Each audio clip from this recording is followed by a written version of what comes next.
All right, so today we're going deep on a story that almost feels like it's ripped from the headlines, like something you'd see in a movie. We're talking about a court case in Nigeria, and get this. There are alleged threats against top security officials, and cryptocurrency is somehow at the heart of it all. Oh, wow. Yeah, pretty wild stuff. Our main source for this deep dive is an article from Vanguard News. It was published on December 31st, 2024, so pretty recent. And the big question we're grappling with today is, can we actually stop terrorism financing in this age of cryptocurrency?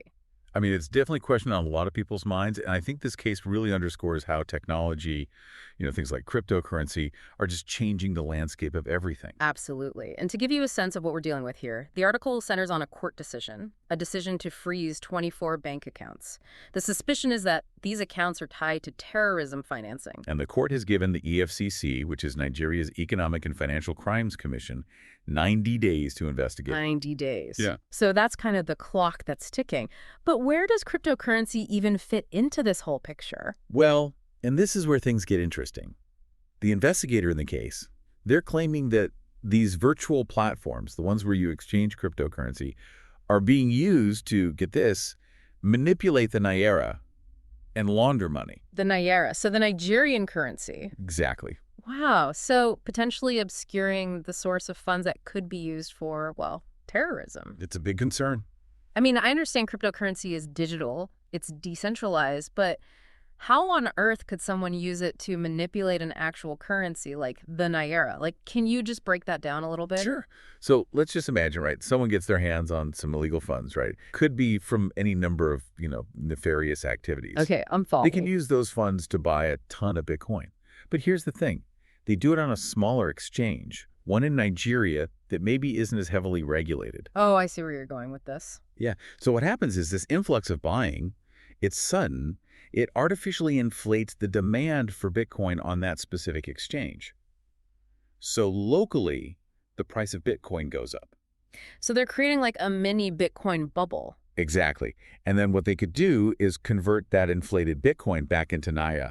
But they'd probably do it on a different exchange, maybe even profiting from the price difference they helped to create. That is so sneaky. So basically, dirty money goes in, gets disguised as Bitcoin, and then comes out looking clean. It's a way to clean their money and make it look like it came from legitimate Bitcoin trading profits. Man, that is a clever, albeit illegal way to game the system. And I imagine incredibly difficult to track. It is. That's part of the issue with cryptocurrency, right? It's a big challenge for law enforcement because traditional ways of tracking money, they don't always apply in this decentralized world of cryptocurrency. It's like a whole new ballgame. And the article also mentions that this whole investigation was set in motion by the National Security Advisor Nuhu Ribadu. Apparently, senior operatives within the NSA started getting threats, ransom demands, the whole 9 yards. It's a pretty alarming detail. To target high-ranking security officials like that suggests a certain level of, well, organization, audacity. Hmm. It's definitely not your run-of-the-mill cybercrime. Yeah, it's next level stuff. And it wasn't just vague threats either. I mean, the article goes into detail about how the threats included really specific information about the operatives, like details about their families, their homes, even their daily routines. It makes you wonder how they even got that kind of information. It's a chilling thought. In this digital age, even people in positions of power can be vulnerable. Good. And it really raises some serious questions about data security and how far these groups are willing to go to, achieve their objective. It's unsettling. Yeah, it really does make you wonder about, how far some of these groups will go to get what they want. Like the fact that they were able to dig up all those details about those operatives, Right. that's scary. It is. It's unsettling. Like I said, it almost feels like something out of a spy movie. But I guess in this case, the gadgets and secret agents, they're cryptocurrency and, I don't know, the dark web or something. Exactly. And this actually leads to another hurdle investigators often face. Like tracing the money in this cryptocurrency world, it's a whole different beast. Right. Because you could maybe track the money on the blockchain. Right. But that doesn't automatically mean you're going to find the people behind it, does it? That's one of the biggest issues with cryptocurrency. I mean, the blockchain itself, it's transparent, right? You can see the transactions, but it doesn't necessarily reveal who's actually making those transactions. So it's like a big financial puzzle. Like you've got all the pieces laid out in front of you, but you don't know how they fit together, and you certainly don't know who's holding the box. That's a pretty good analogy. And that's why investigators have to get creative. I mean, they have to use traditional methods, but also some pretty cutting-edge stuff, too. For example, they might look for patterns in the blockchain transactions, see if there are any links to, known criminals or criminal activities. I bet they also have to work really closely with those cryptocurrency exchanges, try to get information about the accounts involved. But that probably means international cooperation too, right? Because this isn't just limited to one country. Absolutely. Yeah, cryptocurrency transactions, they can cross borders pretty easily.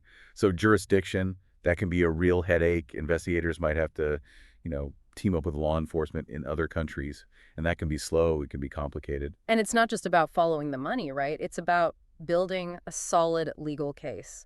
And I imagine getting warrants and stuff for cryptocurrency investigations, that's got to be a legal nightmare. Yet the whole legal side of cryptocurrency, it's still kind of a wild west. I mean, law enforcement, they're trying to figure out how to apply existing laws to this new technology. Hmm. And courts, well, they're still figuring out how to handle evidence that's, related to cryptocurrency.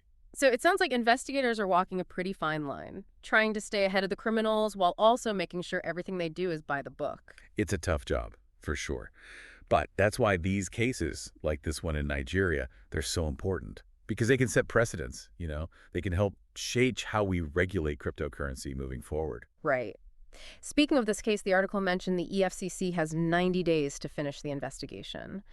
So what happens after that? What are the possible outcomes? Well, if they find enough evidence, solid evidence, that those frozen accounts are tied to terrorism financing, then they could bring criminal charges against the individuals involved. We could be talking about charges for terrorism financing, money laundering, all kinds of financial crimes. And what about the money, the assets that are frozen in those accounts? What happens to that? Well, if those individuals are found guilty, the government could seize those assets. Yeah. Basically say, this is money that was made through criminal activity, so it's ours now. That would cut off a potential source of funding for terrorist groups. So, yeah, big implications here. The outcome of this investigation, it could really change things, not just in Nigeria, but globally. I mean, this could affect how we fight terrorism financing everywhere. Absolutely. This case, it could set a precedent. And law enforcement agencies around the world, they're watching this. It could change how they approach cryptocurrency-related crimes. It's crazy how this one case in Nigeria has brought to light so many issues. I mean, we're talking about cryptocurrency, financial crime, national security. It really shows you how connected everything is, right? For better or worse. It does. It really underscores the need for, a global response to all of this. Yeah. And we need countries to work together. We need innovative ways to investigate these crimes. And we need laws that can keep up with all the new technology that's coming out all the time. Okay, so we've gone pretty deep on this court case in Nigeria, where cryptocurrency might be tied to terrorism financing. But I think a lot of people listening are probably wondering, so what?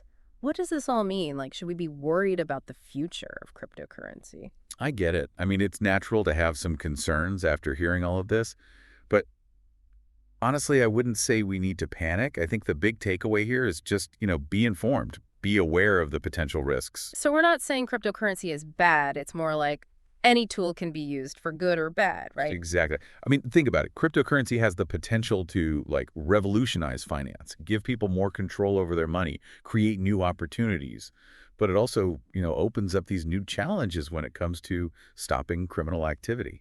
Right. So what can we actually do about those challenges? Is it as simple as just, making stricter regulations?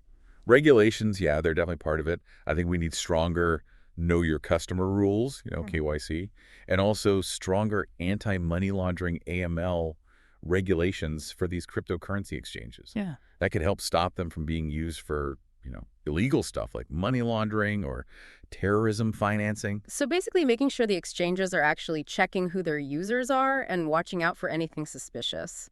But isn't that tricky?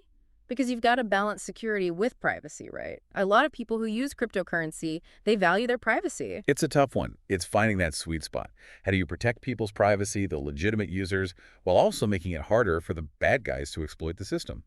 I mean, maybe we need to explore some new technologies, things that can increase transparency on the blockchain, but without revealing anyone's personal information. I mean, there are things like zero-knowledge proofs, right? Or other privacy-focused technologies. But wouldn't that require, everyone to get on board, like a global effort because Yeah. cryptocurrency, it's not limited by borders. Yeah, for sure. We need countries to work together. Hmm. We need international cooperation to make this work. We need everyone on the same page when it comes to regulating cryptocurrency, like Hmm. sharing information, having the same rules, working together to fight cybercrime, all that. It sounds like we need to really rethink how we view financial security. I mean, it's not just about protecting my bank account anymore. It's about protecting this whole global financial system, right? And it's all becoming more and more digital. Exactly. And this case in Nigeria, it's like a small example of a much bigger problem. As the world gets more digital, the lines between, real world crime and online crime, they're getting blurred. We got to adapt. We need new laws, new ways to investigate, and honestly, we need to change how we think about all of this. It's a lot, for sure. But I think the most important thing for our listeners to remember is the more you know, the better. The more we understand about cryptocurrency, the better equipped we'll be to handle the risks and, take advantage of the potential benefits. Absolutely. We need to educate ourselves.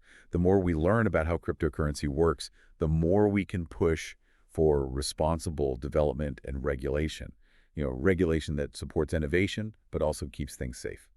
Well, we've covered a lot of ground today. We talked about, the potential dangers of cryptocurrency, how tough it is to fight financial crime in this digital age, and how important it is for countries to work together on this. It's definitely a complicated issue, and it's always changing, but it's something we all need to pay attention to. Absolutely. Hmm. And remember, this is just one piece of the puzzle. Cryptocurrency, it's always evolving. So we need to stay informed, stay engaged, and make sure the future of cryptocurrency is a good one. Couldn't have said it better myself. Thank you for joining us on this deep dive into the world of terrorism financing and cryptocurrency. We hope you learned something new today, maybe even had your curiosity piqued a little bit. And until next time, keep exploring, keep learning, and keep diving deep.